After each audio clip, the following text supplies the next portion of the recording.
അപ്പൊ നമ്മുടെ ചോദ്യം ഇതാണ്: ഒരു സംഖ്യയെ തുടർച്ചയായി 3, 4, 7 എന്നീ സംഖ്യകൾ കൊണ്ട് ഹരിക്കുമ്പോൾ യഥാക്രമം 2, 1, 4 എന്നിങ്ങനെ ശിഷ്ടം ലഭിക്കുന്നു. അതേ സംഖ്യയെ 84 കൊണ്ട് ഹരിക്കുമ്പോൾ ലഭിക്കുന്ന ശിഷ്ടം എത്ര? അതായത് ഒരു സംഖ്യയുണ്ട്, അത് x ആണെന്ന് വിചാരിക്കാം. അതിനെ തുടർച്ചയായി 3, 4, 7 എന്നീ സംഖ്യകൾ കൊണ്ട് ഹരിക്കുന്നു. അതായത് ആദ്യം 3 കൊണ്ട് ഹരിക്കുന്നു, അപ്പോൾ ഏതോ ഒരു ഉത്തരം കിട്ടുന്നു, അതിന്റെ കൂടെ ശിഷ്ടമായിട്ട് 2 കിട്ടുന്നു. ആദ്യത്തെ ഹരണത്തിൽ ഹരിക്കുന്ന ഉത്തരം ഹരണഫലമായിട്ട് ഏതോ ഒരു സംഖ്യ കിട്ടുന്നു, എത്രയാണെന്ന് നമുക്കറിയില്ല. ശിഷ്ടമായിട്ട് 2 കിട്ടുന്നു. ഇനി ഈ കിട്ടുന്ന ഉത്തരത്തിനെ പിന്നെ ഹരിക്കുന്നു. ഏതുകൊണ്ടാണ് രണ്ടാമത് ഹരിക്കുന്നത്? 4 കൊണ്ടാണ് ഹരിക്കുന്നത്. അപ്പൊ എ എന്ത് ചെയ്യുന്നു? 4 കൊണ്ട് ഹരിക്കുന്നു. ആ ശിഷ്ടം അവിടെ വെച്ചിട്ടുണ്ട്, അതിനെ പിന്നെ ഒന്നും ചെയ്യാനില്ല. ഓക്കെ, അപ്പൊ എ 4 കൊണ്ട് ഹരിക്കുന്നു. അപ്പോൾ എത്ര ഉത്തരം കിട്ടുന്നു എന്ന് നമുക്കറിയില്ല, പക്ഷേ ശിഷ്ടം 1 കിട്ടുന്നു. അപ്പൊ എ 4 കൊണ്ട് ഹരിക്കുമ്പോൾ കിട്ടുന്ന ഉത്തരം നമുക്ക് ബി ആയിട്ട് എടുക്കാം. എത്രയാണെന്ന് അറിയില്ല. ശിഷ്ടം എത്രയാണ്? 1 ആണ്. ഇനി ഈ ബി എടുത്തിട്ട് പിന്നെ ഹരിക്കുകയാണ്. ബി എത്ര കൊണ്ട് ഹരിക്കുന്നു? ബി പിന്നീട് 7 കൊണ്ട് ഹരിക്കുന്നു. B divided by 7. അപ്പോഴും ഉത്തരം എത്രയാണെന്ന് നമുക്കറിയില്ല, പക്ഷെ ശിഷ്ടം എത്രയാണെന്ന് നമുക്കറിയാം. ശിഷ്ടം 4 ആണെന്ന് തന്നിട്ടുണ്ട്. അപ്പൊ ഇത്രയും കാര്യങ്ങളാണ് നമുക്ക് നമ്മളെ സംഖ്യയെ കുറിച്ച് പറഞ്ഞിട്ടുള്ളത്. അപ്പൊ സംഖ്യ എത്രയാണെന്ന് നമുക്കറിയില്ല. ഇനി ഇത്രയും കാര്യങ്ങൾ വെച്ചിട്ട് നമ്മളോട് ചോദിച്ചത് എന്താണ്? ഇതേ സംഖ്യയെ 84 കൊണ്ട് ഹരിക്കുകയാണെങ്കിൽ എത്രയായിരിക്കും ശിഷ്ടം ലഭിക്കുക എന്നാണ് ചോദ്യം. ഓപ്ഷൻ ഉണ്ട്: 80, 75, 42, 53. ഓക്കെ, അപ്പൊ ഇത് ചെയ്യണമെങ്കിൽ നമ്മൾ ഈ തന്ന സാധനങ്ങളൊക്കെ വെച്ചിട്ട് സംഖ്യയുടെ ഒരു ഇക്വേഷൻ ഉണ്ടാക്കിയെടുക്കണം. ഓക്കെ, അപ്പൊ നമുക്ക് ആദ്യത്തെ കാര്യം എന്ന് പറഞ്ഞാൽ ഇതൊന്ന് വൃത്തിയിൽ മാറ്റി എഴുതാം.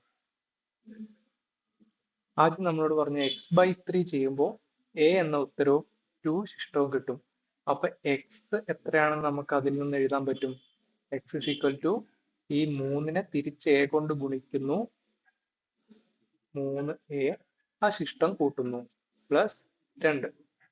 ഇനി അടുത്ത equation a/4 is equal to b എന്നും ശിഷ്ടം 1 എന്നും ഉള്ള ഇക്വേഷനകത്ത് നമുക്ക് എന്ത് എഴുതാം?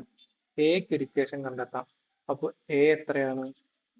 ഈ 4നെ പിന്നെ b കൊണ്ട് തിരിച്ച് ഗുണിക്കുന്നു, അപ്പൊ 4b, ആ ശിഷ്ടം കൂട്ടുന്നു, 4b പ്ലസ് 1. ഇനി അടുത്തത്, ഇനി ബി ഏറ്റവും മൂന്നാമത്തെ ആയിരിക്കുന്ന ഇക്വേഷൻ വെച്ചിട്ട് അതിനകത്ത് ബി ഉണ്ട്. ബിക്ക് ഒരു ഇക്വേഷൻ നമ്മൾ കണ്ടെത്തുകയാണ്. ബി ഈക്വൽ ടു ഈ സിയെ തിരിച്ച് 7 കൊണ്ട് തന്നെ ഗുണിക്കുന്നു, അപ്പോ 7c ശിഷ്ടം ഉള്ള 4 തിരിച്ചു കൂട്ടുന്നു, 7c പ്ലസ് 4. ഇനി ഇതിനകത്തൊക്കെ നമ്മളിങ്ങനെ ഇപ്പൊ ബിക്ക് ഒരു ഇക്വേഷൻ കിട്ടി, ആ ബി എടുത്തിട്ട് ഇവിടെ കൊടുക്കണം. അപ്പൊ എക്ക് ഒരു വലിയ ഇക്വേഷൻ കിട്ടും, ആ എ എടുത്തിട്ട് ഇവിടെ കൊടുക്കണം. അതുകൂടെ ആകുമ്പോൾ എക്സിന് നമുക്കൊരു ഇക്വേഷൻ കിട്ടും. അതെന്താണെന്നാണ് അടുത്ത് നോക്കേണ്ടത്. അപ്പൊ അങ്ങനെ ചെയ്ത് നോക്കാം. ഇപ്പൊ നമുക്ക് ബി അറിയാം, ആ ബി ഇൻക്ലൂഡഡ് ആയിട്ട് എക്ക് ഒരു ഇക്വേഷൻ അറിയാം, ആ എ ഇൻക്ലൂഡഡ് ആയിട്ട് എക്സിന് ഒരു ഇക്വേഷൻ അറിയാം. അപ്പൊ നമുക്ക് ആദ്യം ബി എടുത്തിട്ട് ഇതിൽ ഇട്ട് കൊടുക്കാം. അതെന്താണ്? അതൊന്ന് ഇപ്പുറത്തേക്ക് മാറ്റി എഴുതുകയാണ്. A equal to 4b plus 1 എന്നാണ്. അപ്പൊ ബി എത്രയാണ് നമുക്കിപ്പോ കണ്ടുപിടിച്ചിട്ടുണ്ട്? 7c plus 4. അപ്പൊ ബിയുടെ സ്ഥാനത്ത് എന്ത് കൊടുക്കുക? 7c പ്ലസ് 4 കൊടുക്കുക. അപ്പൊ 4 ഇൻറ്റു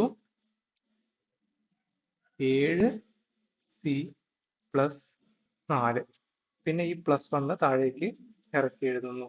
അപ്പൊ 4 7 28, 4 4 16. അപ്പൊ 28c പ്ലസ് 16, ഈ പ്ലസ് 1 കൂടെ ആവുന്ന സമയത്ത് ഇങ്ങനെ ഒരു ഇക്വേഷൻ കിട്ടും. എന്തിനാണ് ഇക്വേഷൻ കിട്ടിയത്? എക്കാണ് ഇക്വേഷൻ കിട്ടിയത്. അപ്പൊ എ കിട്ടി. ഇനി ആ എ എടുത്തിട്ട് ഈ എക്സിന്റെ ഇക്വേഷനിൽ ഇട്ട് കൊടുക്കുകയാണ്. അപ്പൊ എക്സ് എന്താണെന്ന് എഴുതിയിട്ടുണ്ട്? X equal to 3a plus 2. അപ്പൊ ഈക്വൽ ടു 3 ഇൻറ്റു എയുടെ സ്ഥാനത്ത് എന്ത് കൊടുക്കുക? 28c പ്ലസ് 16 ഒന്നും 17. അപ്പൊ എയുടെ സ്ഥാനത്ത് 28c പ്ലസ് 17 എന്നുള്ളത് ഇട്ട് കൊടുക്കുക, പ്ലസ് 2 അതുപോലെ എഴുതുക. ഇനി 3 28 84, 84c പ്ലസ് 3 17, ഇത് പ്ലസ് ആണ്, 3 17 51. പിന്നെ ഈ പ്ലസ് 2 ഉണ്ട്, അതും താഴേക്ക് ഇറക്കി എഴുതാം. അപ്പൊ നമുക്ക് എന്ത് കിട്ടി? 84 സി പ്ലസ് 53 എന്ന് കിട്ടി. ഇതാണിപ്പോ എന്തിന്റെ ഇക്വേഷൻ അവസാനമായിട്ട് കിട്ടിയത്? എക്സിന്റെ ഇക്വേഷൻ. എക്സ് ആണ് എന്ത്? 84 സി പ്ലസ് 53. എക്സ് എന്ന് പറഞ്ഞാൽ എന്താണ്? നമ്മുടെ സംഖ്യയാണ്, നമ്മൾ ആദ്യം സങ്കല്പിച്ച സംഖ്യ. ഇനി ചോദ്യം, ആ സംഖ്യ എത്രയാണ്? 84 സി പ്ലസ് 53. ആ സംഖ്യയെ 84 കൊണ്ട് ഹരിക്കുമ്പോൾ, അപ്പൊ 84 ഇതേ നമ്മളിവിടെ തന്നിട്ടുണ്ട്, അതുകൊണ്ടാണ് ചോദ്യത്തിൽ 84 എന്ന് തന്നെ വന്നത്. അപ്പൊ 84 കൊണ്ട് ഹരിക്കുമ്പോൾ ലഭിക്കുന്ന ശിഷ്ടം എത്ര? അപ്പൊ ഇതേ ഡിവൈഡഡ് ബൈ 84 ചെയ്താൽ എന്താണ് ശിഷ്ടം വരിക?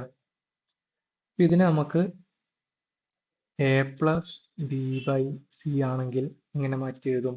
A by C plus B by C എന്നെഴുതുന്ന പോലെ ഇതിനെ ഒന്ന് മാറ്റി എഴുതാം.